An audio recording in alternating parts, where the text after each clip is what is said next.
Faut-il présenter Éric Orsenna, écrivain, économiste, académicien et président de l'association Initiative pour l'avenir des grands fleuves. Et cheville cachée.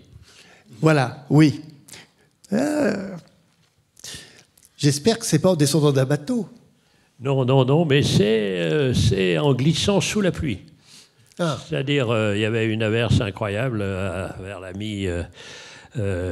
la mi-février, et il y avait des travaux. Alors c'est intéressant parce que vous savez l'état des trottoirs parisiens, et là il y avait des travaux. Alors les travaux, c'était une sorte de lente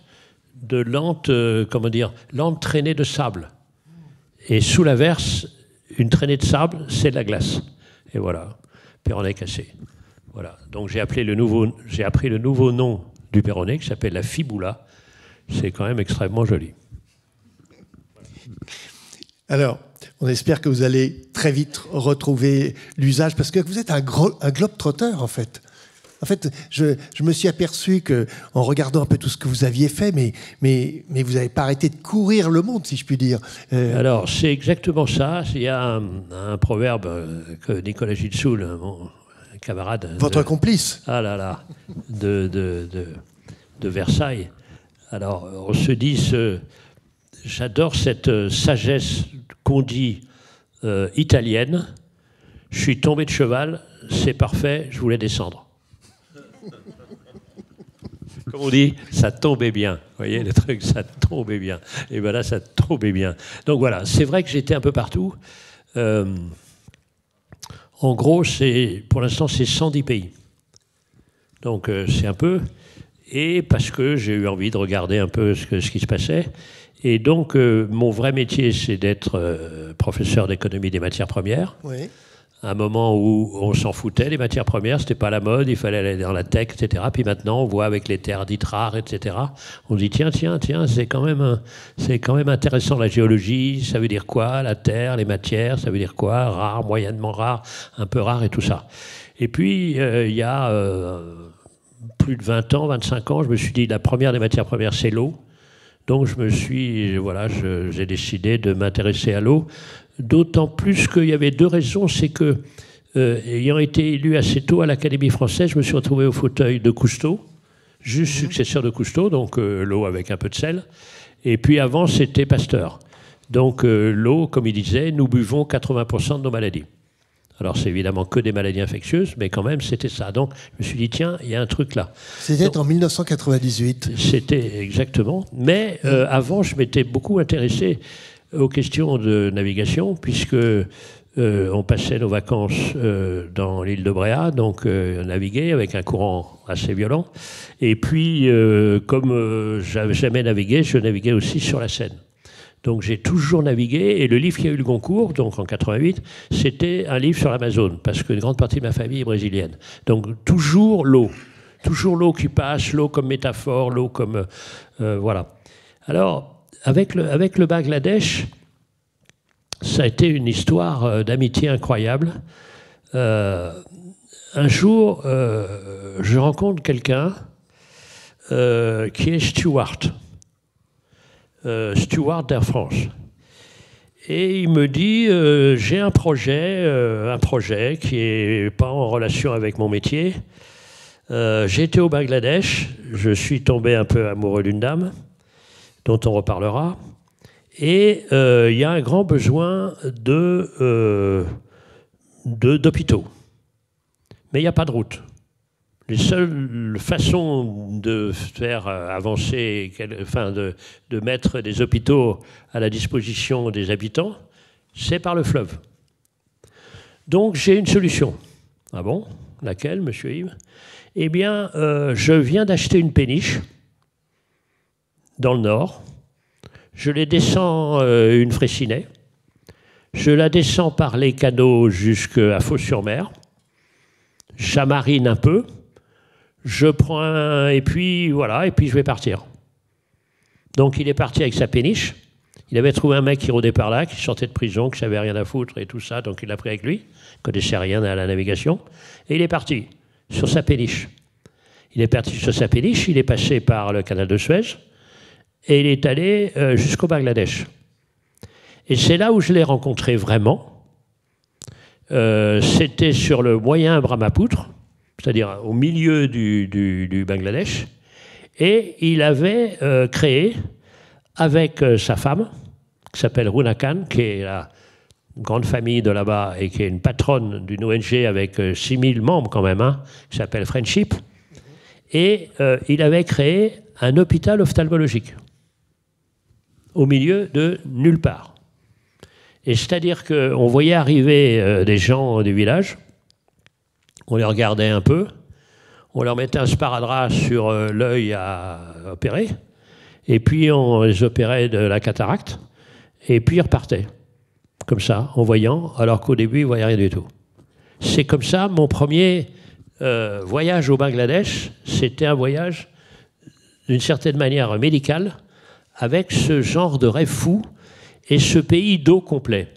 Parce qu'il y a évidemment des rivières, il y a plusieurs centaines de rivières, comme on dit, et il y a deux immenses fleuves, parce que c'est le Gange et le Brahmapoutre, et puis il y a la Meghna, et qui est juste une autre rivière, avec des pluies hallucinantes, puisque on peut avoir 3000, 4000 mm de pluie comme ça pendant la saison, et on va reparler un peu de tout ça.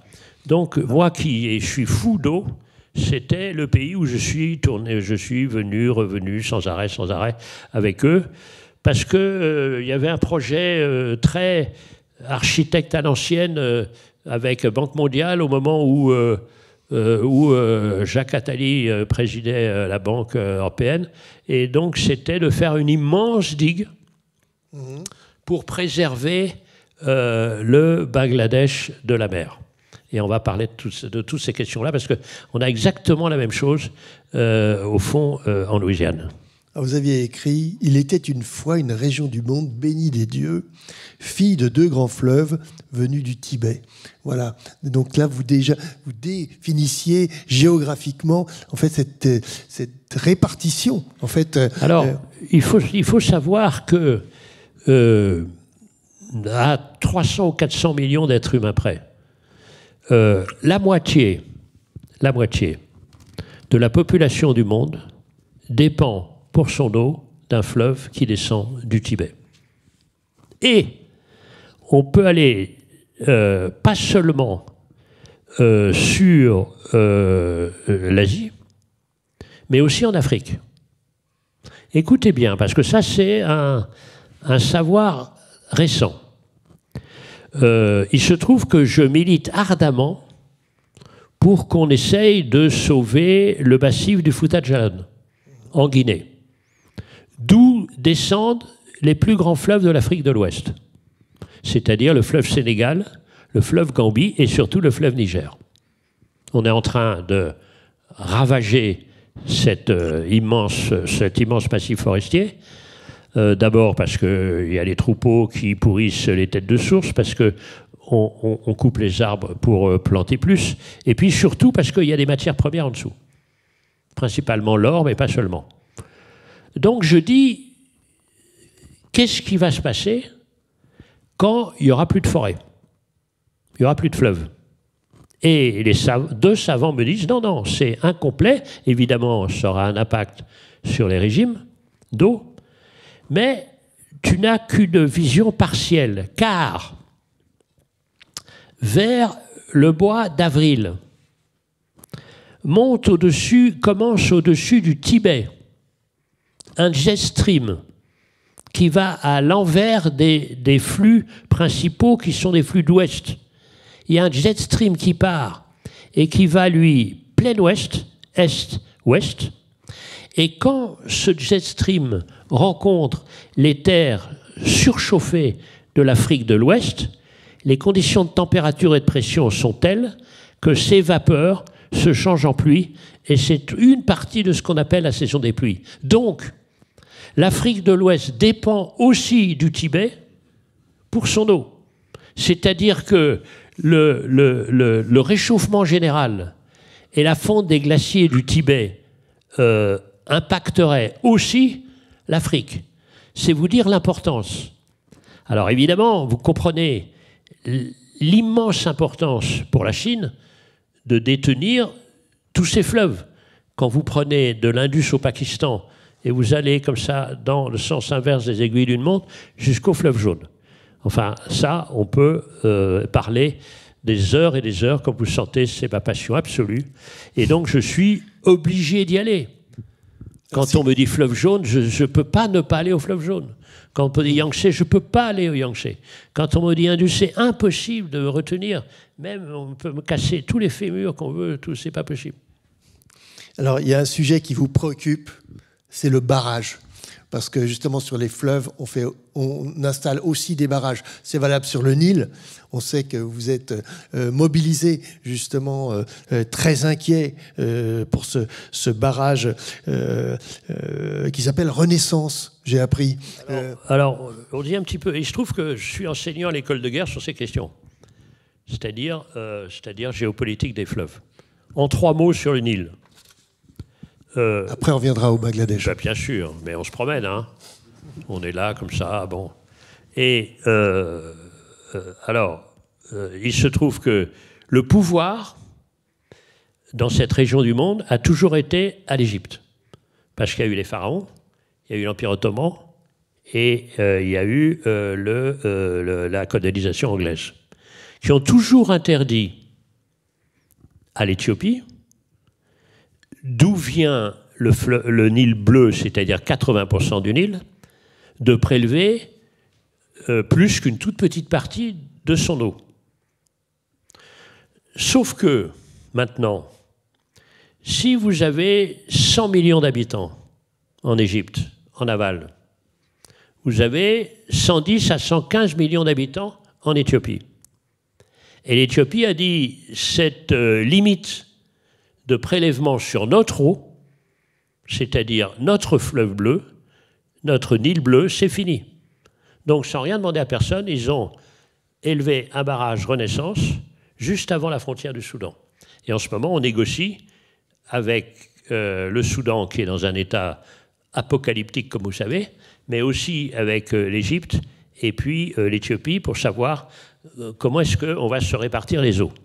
Donc, c'est une question très, très, très chaude, avec une question de géopolitique résumée très simple, c'est que si jamais il venait la mauvaise idée à l'Égypte d'attaquer l'Éthiopie pour détruire le barrage, on attaquerait un des endroits d'Afrique où il y a le plus d'entreprises chinoises qui se sont délocalisées, etc., etc., etc., tout ce genre de mécanisme, tout ce lien fascinant et un peu terrifiant qu'il y a. Alors, si on reprend maintenant... Alors, à l'école de guerre, est-ce que vous leur parlez du barrage sur le Gange, par exemple? Alors, le Gange. Alors, quand je vais... Il préoccupe beaucoup aussi. Quand je vais pour l'Institut Pasteur, dont j'ai l'honneur d'être ambassadeur, je vais parce qu'il y avait une épidémie de choléra, je voulais voir ce que c'était qu'une épidémie de choléra. Donc, je vais à Calcutta. Très bien. Je vais à Calcutta, je regarde, etc. Et le maire de Calcutta me dit, vous voyez comme on est pauvre, même en dehors des épidémies, etc. Donc dites à vos futurs amis du Bangladesh, c'était la première fois que j'allais y aller, dites à vos amis du Bangladesh qu'on n'en peut plus. On n'en peut plus que des gens viennent du Bangladesh chez nous. Franchement, déjà, les Indiens, on est tellement pauvres qu'il y en a marre. Donc, je vais dire ça et je transmets le message à mon ami, à mon nouvel ami du Bangladesh, qui me dit, vous direz à ces fils de pute d'Indiens que s'ils n'avaient pas construit un barrage juste sur le Gange, juste avant la frontière du Bangladesh, on n'en serait pas là. Pourquoi ? Parce que, et là on est au cœur de l'affaire du barrage. Qu'est-ce qu'un delta? C'est l'enfant des sédiments. Si vous n'avez pas des sédiments, vous le savez, bien sûr, si vous n'avez pas des sédiments, vous n'avez pas de delta. Si vous faites un barrage, il n'y a plus de sédiments. Même si on ouvre de temps en temps, on fait des chasses et tout ça, ça n'a rien à voir. Et donc, qu'est-ce qui se passe? Premièrement, il n'y a plus de sédiments, donc le delta s'enfonce, puisqu'il est plus nourri, premièrement. Deuxièmement, c'est, si vous avez un barrage, évidemment, vous diminuez le flux d'eau douce qui résiste à la montée de l'eau salée. Donc, qui résiste à la montée de l'eau salée du golfe du Bengale. Et donc, le riz a beau être une bonne fille qui accepte de pousser, mais à un certain taux de sel, le riz refuse de pousser quand vous n'avez pas suffisamment d'eau douce pour résister à la montée de l'eau salée. Ce qui fait que les paysans meurent de faim. Et comment ils résistent? Puisque le riz, ça ne marche plus, ils élèvent des crevettes. Comment ils élèvent des crevettes? En détruisant les mangroves. Et en détruisant les mangroves, ils détruisent la barrière naturelle qui résiste à la montée des eaux et aux tempêtes les plus violentes du golfe du Bengale. Donc, vous voyez, moi, ce qui me fascine, c'est tous ces mécanismes de lien, d'interaction dont vous parliez. Enfin, je suis arrivé à la fin, mais je sentais ces interactions-là et voilà. Voilà. Et alors, tous les deltas du monde sont menacés. Toujours pour la même raison. Que ça soit le tout petit et quasiment peu peuplé, la Camargue, dont je commence à devenir un bon spécialiste, de la Camargue, la Louisiane, partout, pour les raisons. 1, multiplication des barrages en amont, donc des flux plus faibles. 2, en général, enfin, toujours, les deltas sont des lieux où il y avait des végétations, enfin, c'est très fertile, a priori, un delta. Donc, il y avait, dans les temps très, très anciens, ça s'est un peu dégradé. Donc, c'est devenu du gaz et du pétrole. Donc, on creuse, donc on effondre. Et puis, il y a l'augmentation de la température. Donc, la mer se dilate et dans des degrés et à des vitesses différentes sur les endroits du monde. Et manque de bol, le golfe du Bengale est dans un endroit où la mer est la plus chaude. Pour des raisons climatiques, pour des raisons de relativement faible profondeur. Et donc vous avez non seulement une dilatation tendancielle, mais en plus, dès que vous dépassez 28 degrés, la température de l'eau, c'est le moment où peuvent se mettre en place des mécanismes de tornade. Donc, peinard, quand vous êtes 170 millions d'habitants et que vous habitez un delta. En effet, les réfugiés climatiques, on en a beaucoup parlé avant que vous arriviez, mais puisqu'ils arrivent à Dakar, et puis ils vont à Calcutta, ils vont même plus loin.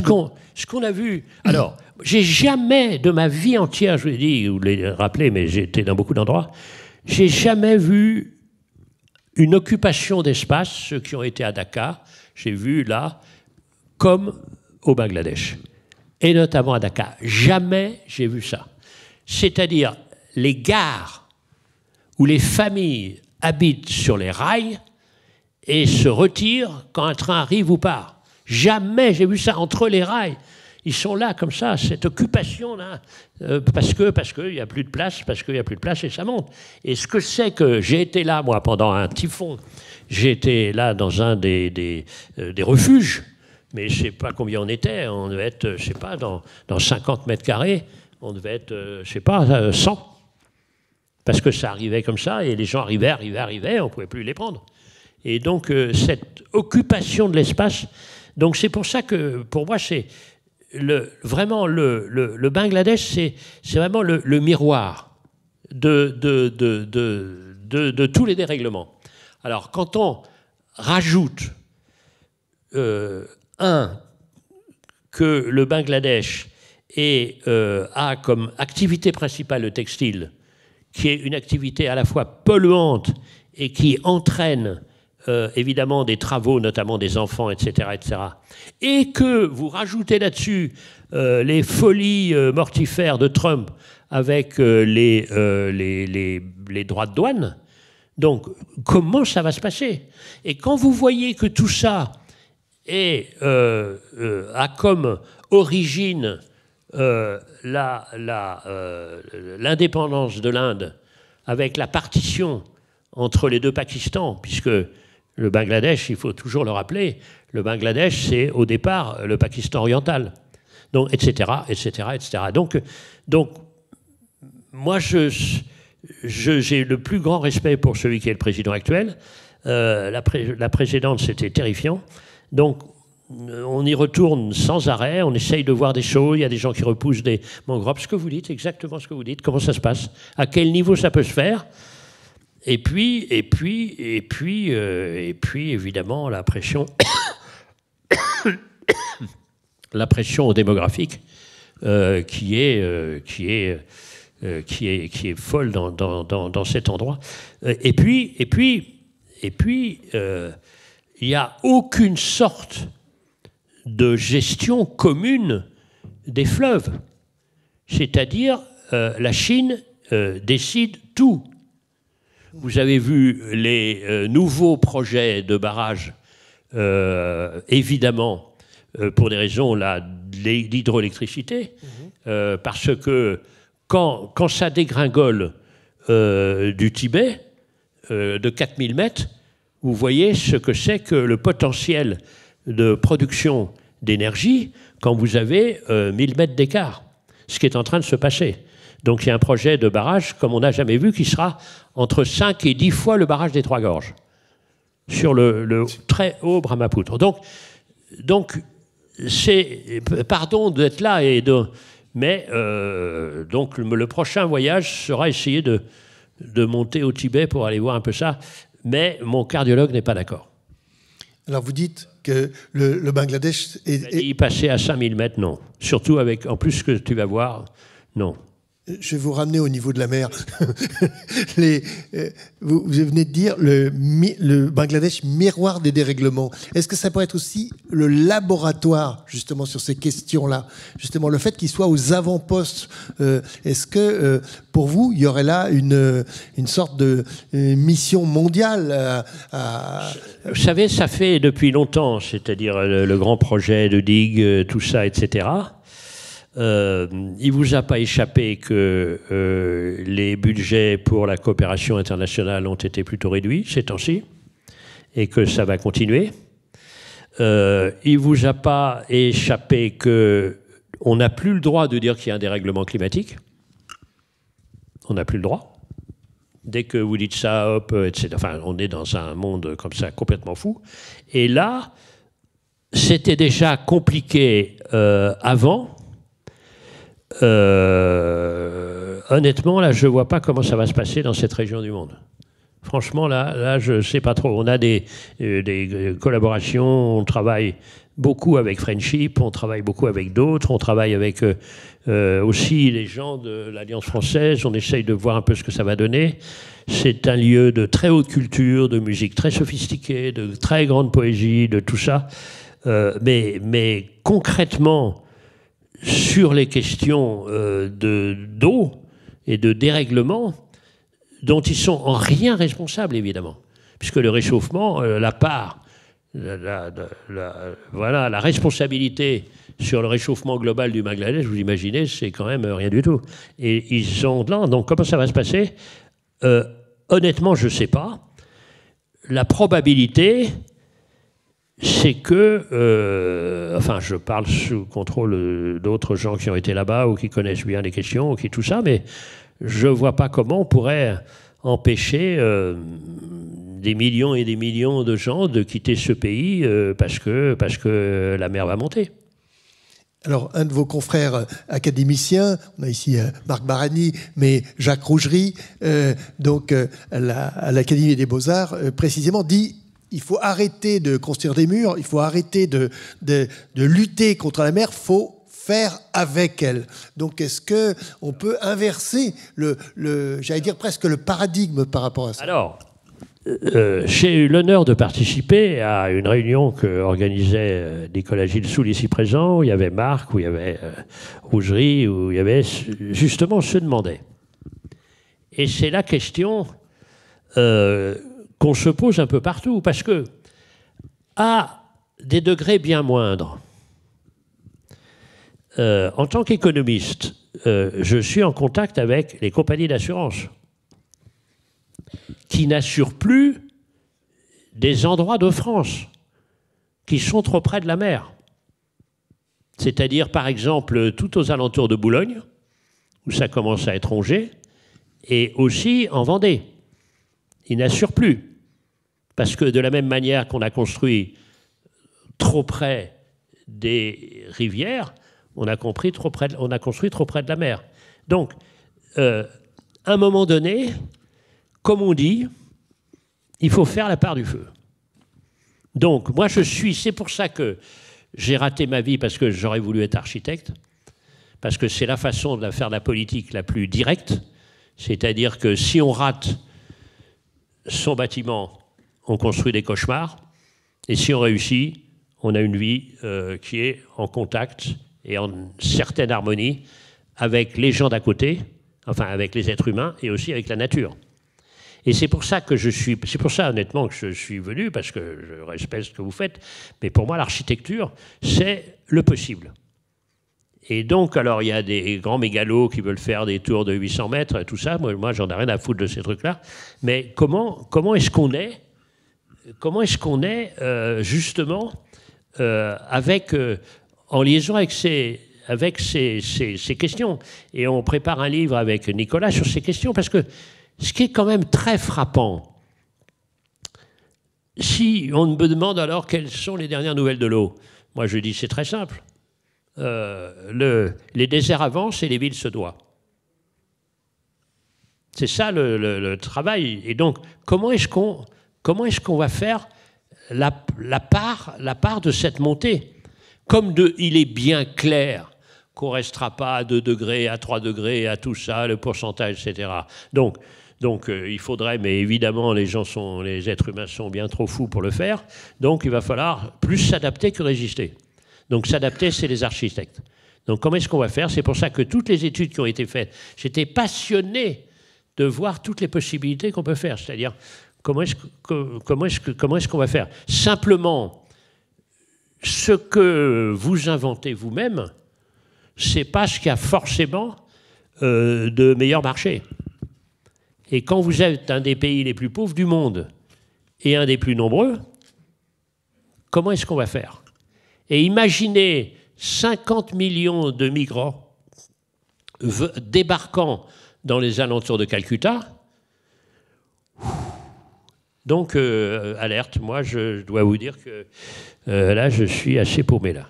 Alors j'espère que vous êtes plus optimiste que moi, mais là honnêtement, là, c'est exactement ce qu'il faut faire. Moi, vraiment, cette réunion de février m'a absolument passionné, d'autant plus qu'il y avait, et d'ailleurs, franchement, pourquoi il n'y a pas d'étudiants là?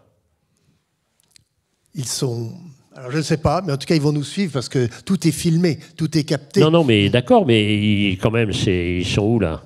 Il y a des professeurs dans la salle, ils peuvent mais peut-être répondre. Très bien, mais parce que c'est quand même cette question-là. Je suis en contact grâce à Nicolas et à d'autres gens, avec les gens de l'école spéciale d'architecture, avec Malaquais, etc. Parce que qu'est-ce que vont devenir les villes? C'est ça, cette question. C'est une question absolument clé, parce que gérer les fleuves, bon, on va faire des barrages, etc., tout ce qu'on veut, mais où est-ce qu'on va mettre les gens? Où est-ce qu'on va mettre les gens? Moi, je vois ça. Alors, c'est vrai, replanter les mangroves, c'est bien, ça prend un temps infini. Et puis, encore une fois, vous demandez aux paysans du Bangladesh, moi j'étais, là, je leur ai dit, mais pourquoi vous détruisez les mangroves? Et ils disent parce que la seule manière qu'on a de vivre, c'est d'élever des crevettes. Parce que c'est évidemment bien plus rentable que le riz, les crevettes, qui vont à Dakar, etc., etc. Donc, pardon, c'est contre et ma nature et ma morale d'être pessimiste. Mais les fleuves sont les miroirs de notre société. Le Bangladesh est l'exemple et une sorte d'extrémité de notre folie. Donc, il faut trouver une solution pour ces gens, et de manière générale, un peu partout, parce que quand vous voyez en tout petit les batailles en ce moment sur la Camargue, pour savoir s'il faut mettre encore une digue, comment est-ce qu'on va faire, etc., etc., en tout petit et avec très peu de conséquences de fait pour les êtres humains, mais vous avez la même chose. Quand vous voyez le coût annuel en Louisiane de remettre des digues. La Louisiane, mais c'est une catastrophe. Et la moitié de la Nouvelle-Orléans est sous l'eau, de fait, etc. Bon, vous m'arrêtez parce que vous allez être déprimé. Non, pas du tout. Mais vous savez, on a commencé cette grande journée avec un film sur les bambous, sur comment la culture du bambou justement suivait j'allais dire les méandres et toute cet écosystème au Bangladesh. C'était absolument fabuleux de voir l'engagement des artisans, il y avait des cultures là, et ce que je rappelais au public tout à l'heure, c'est que des jeunes architectes avaient gagné le prix de l'Agacan en se servant des bambous pour justement abriter les Rohingyas, vous savez, voilà. Donc c'est pour dire que les architectes sont porteurs d'optimisme aussi. C'est ça. C'est vraiment... je pense très franchement que c'est un des métiers les plus nécessaires, les plus utiles, et les plus nécessairement inventifs. Vraiment.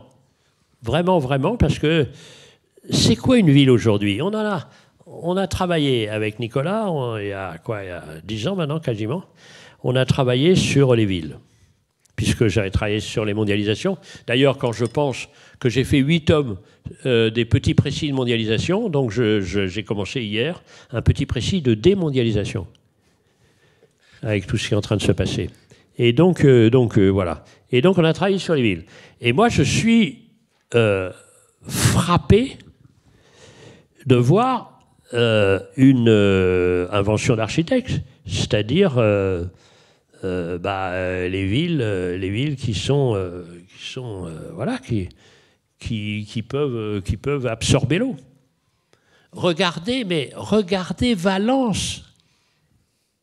Comment est-ce qu'on a pu comprendre Valence? Moi, ce qui me frappe, c'est qu'à 50 km, vous avez le désert andalou et vous avez l'inondation à Valence.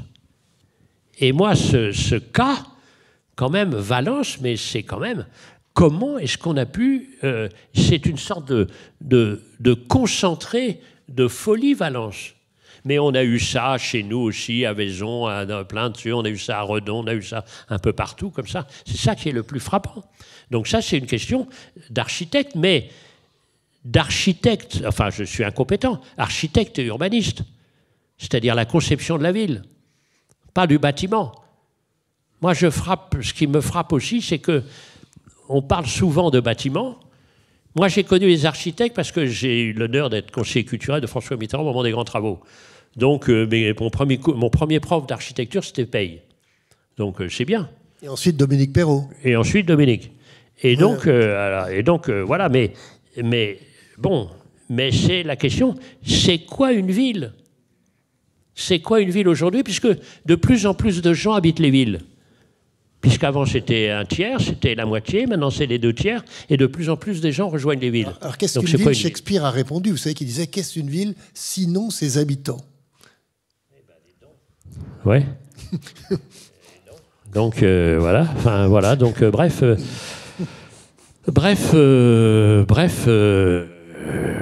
voilà. Non, pardon, mais je suis rarement aussi paumé que là parce que je vois un peu, j'ai vu quelques projets de construction au Bangladesh, mais il y a une telle urgence, une telle pauvreté et une telle masse. C'est ça l'affaire. Vous voyez ce que je suis, mais enfin vous le sentez, au plus profond comme vous, c'est-à-dire les solutions, etc. Mais là, il y a une telle urgence où il y avait un cyclone tous les 10 ans, maintenant il y en a 5 par an.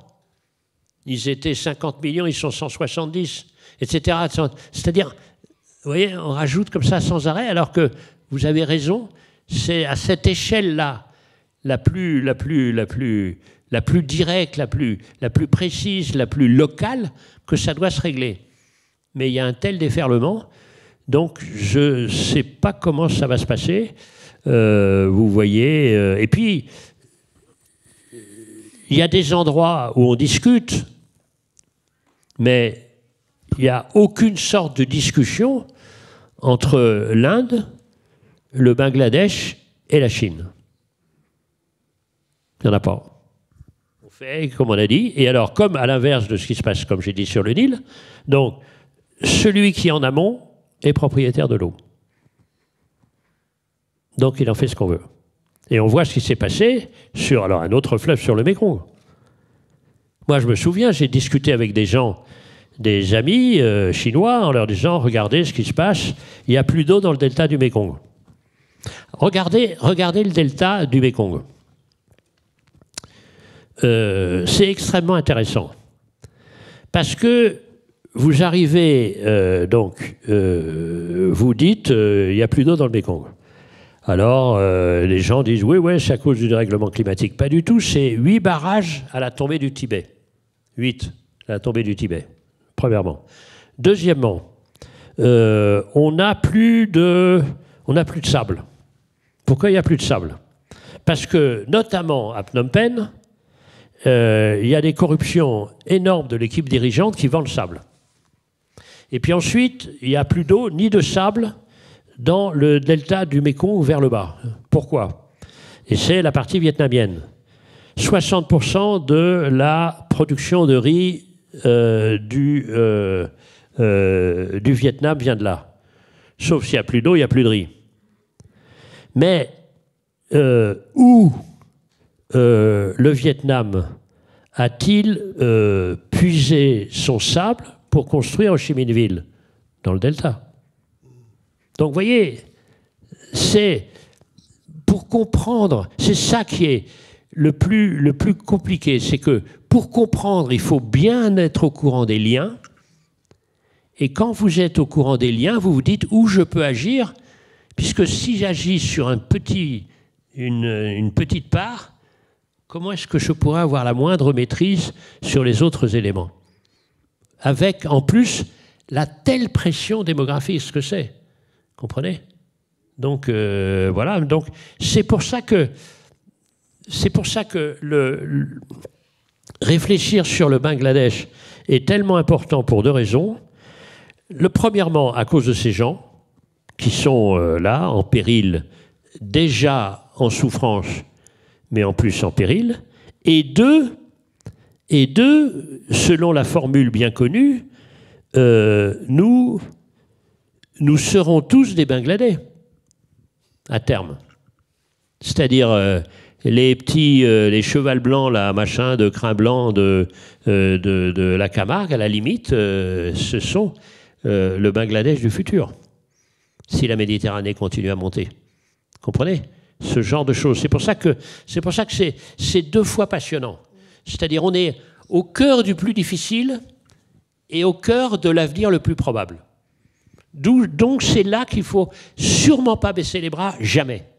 Et en plus, plein d'autres questions qui sont posées et qui me touchent beaucoup parce que j'ai été 20 ans conseiller d'État, je connais un peu les questions comme ça, etc. Bon, les institutions.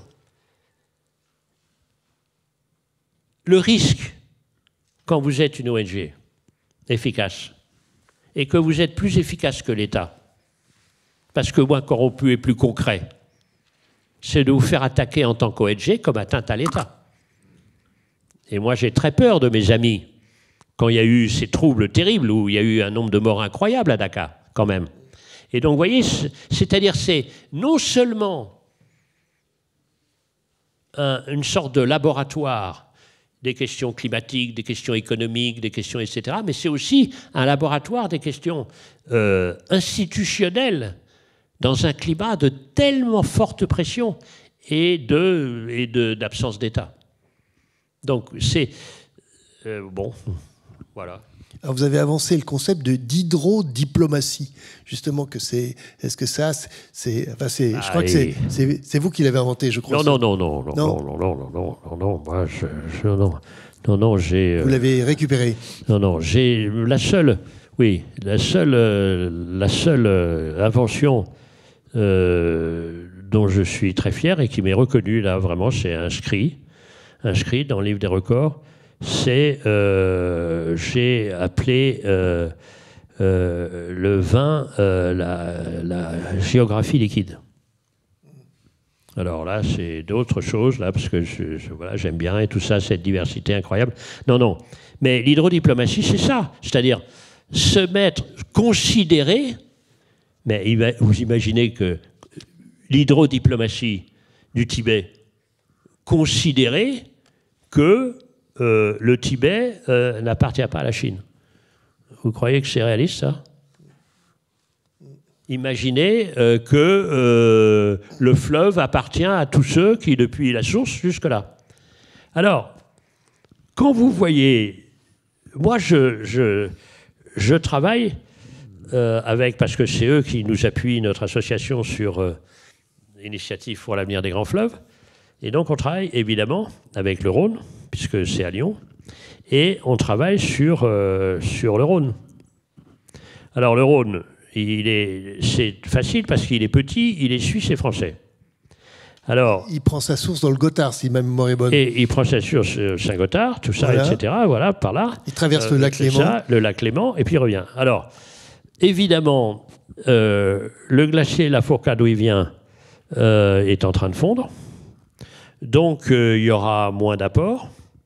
Il y aura d'autres apports qui vont venir un peu par là, c'est-à-dire dans le Valais. Bien,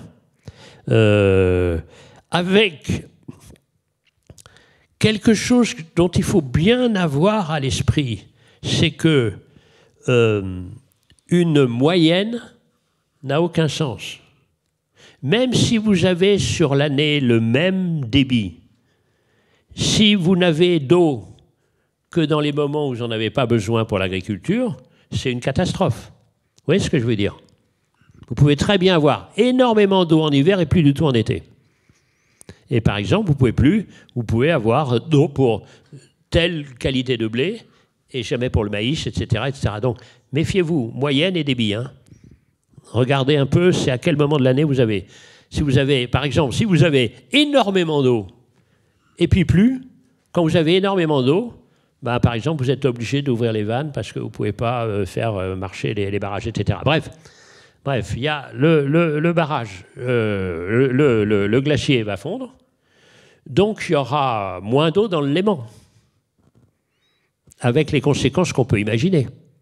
Et puis moins d'eau dans le Rhône. Et avec un truc assez intéressant, c'est que comme il y aura sans doute une pluviométrie, peut-être même supérieure sur le Jura, ça veut dire que la Saône apportera plus au Rhône que le Rhône lui-même. Ce qui voudra dire qu'il faudra changer de nom, et donc on pourra mener une bataille de lutte de genre, et pour dire, on débaptise le Rhône pour l'appeler la Saône, ou la Rhône. Et donc, moi, je pense que là, je vais être attaqué aussi pour wokisme. Alors, vous avez devant vous un hydro-wokiste.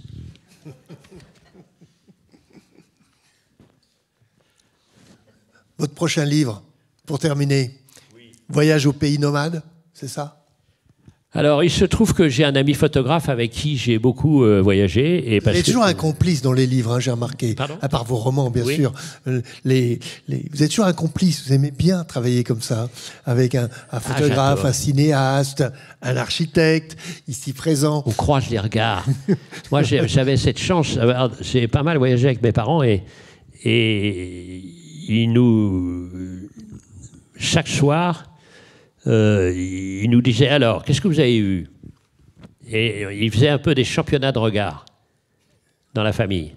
C'est-à-dire, ah bah écoute, aujourd'hui, Eric, t'as rien vu, hein, franchement, je sais pas où t'avais l'œil, mais à quoi ça sert de voyager si tu vois rien ?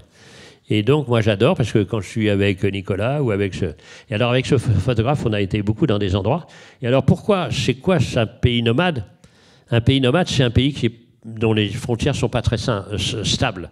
Alors ça peut être un pays de rêve, comme Cuba. Quand on pense, quand j'étais petit, moi je suis d'origine cubaine lointaine, et donc on voulait créer le pays, le paradis sur Terre. On ne peut pas dire que ça a marché. Donc nomade, c'est au sens du rêve. Ils habitaient le rêve. Et puis, quand on pense qu'on a été avec l'ambassadeur de France, mais plein d'autres voyages, dans cet endroit, Mali, Mauritanie, Mali, Niger, Sénégal, Burkina Faso, tout ce coin-là, Algérie, vous voyez ce coin-là? Imaginez, on partait comme ça, sans arrêt, protégé, même pas, et on se promet comme ça, etc., complètement nomade. C'est-à-dire, il n'y a évidemment pas de frontières dans ces endroits-là. Ça a été déterminé complètement. Il y a une dune, tiens, voilà, dans l'Algérie et tout ça. Et puis on a été au Bangladesh, bien sûr, puisqu'on a été en bateau pour accompagner l'hôpital. Et puis on a été en Chine aussi avec cette grande ambition de redevenir la première puissance du monde. Voilà, donc c'est le lien de... Voilà, qu'est-ce que... Quand vous êtes chasseur de réel, qu'est-ce que l'œil vous donne et qu'est-ce que l'oreille vous donne? C'est-à-dire, il était une fois, moi j'ai été élevé dans il était une fois, mais lui, hop, il chope un truc. Et là, on gagne en réel. Et donc là, et puis là, je fais un petit livre. Alors, pour les enfants, là, au mois de septembre, qui va s'appeler « Adopte ta rivière », exactement dans la ligne de ce que vous dites. C'est-à-dire que je propose aux classes de CM2 d'adopter 100 mètres de la rivière la plus proche de leur école. J'ai fait ça déjà une dizaine de fois dans les endroits les plus divers. On appelle ça « école hors l'école ». Ou, et alors écoutez, parce que c'est trop drôle, je propose ça à l'Éducation nationale. Adopte ta rivière. Ils me disent, ouais, c'est vraiment bien. Mais on va l'appeler quelque chose de plus scientifique. Ah bon? Oui. Aire éducative fluviale. On est bien barré là. Bref, j'ai fait ça. Et alors, pourquoi les CM2? Parce que c'est des grands enfants. Ils sont grands. Ils savent déjà à peu près lire, si tout va bien. Et puis, ils ont déjà les premiers outils de la curiosité. Et donc, j'ai fait ça. Et alors, il faut aller voir les gamins au Mureau, à Saint-Denis, dans un endroit paumé de Bretagne, le long d'une petite rivière, et disent « Ah, c'est quoi Martin Pêcheur? Ça veut dire quoi, ça? Mais Martin Pêcheur, mais il creuse des tunnels? Ah ouais, le tunnel, Martin Pêcheur, il creuse des tunnels. Ah bon? Ouais, pour mettre ses œufs. Ah bon? Ah bon, c'est comme ça? Et alors, pourquoi, là, il y a des petites boules noires? Ça, c'est son caca. Bon, bah, ça, c'est normal. Mais les petites boules blanches, c'est quoi? Ah bah ça, c'est le plastique. Ah, pourquoi? Parce qu'il bouffe du poisson. Dans le poisson, il y a du plastique. Et le plastique, il n'aime pas ça. Donc, il a des petites boules blanches séparées des boules noires. Ah bon? Le caca et le plastique, c'est pas pareil? Ben non. Voilà, je veux dire, c'est un truc qui reste. Hein. Voilà. Parce que moi, je suis...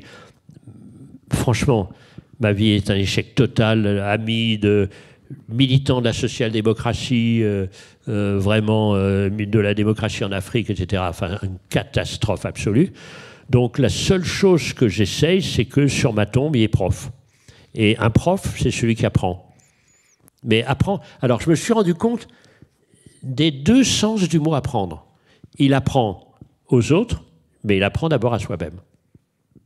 Voilà. Je suis désolé d'avoir été aussi négatif. Il est l'heure d'un petit blanc, non? La terre a soif, disiez-vous. Mais voilà. Donc je suis toutes les initiatives que je sens avec les architectes, que je vois, tout ça. Moi, la seule chose que je peux apporter, c'est d'être reporter de ce qui se fait. Vous voyez, le reporter du possible. Là, je me suis un peu laissé aller parce que bon, c'est un peu dur, là, surtout ces temps-ci, là. Parce que là, vraiment, là, ça commence à être... enfin, interdire le mot même de dérèglement. Enfin, c'est quand même... Enfin, c'est hallucinant. Donc, en tout cas, je suis à votre disposition pour être reporter de vos possibles. Voilà, merci. Très bien, merci.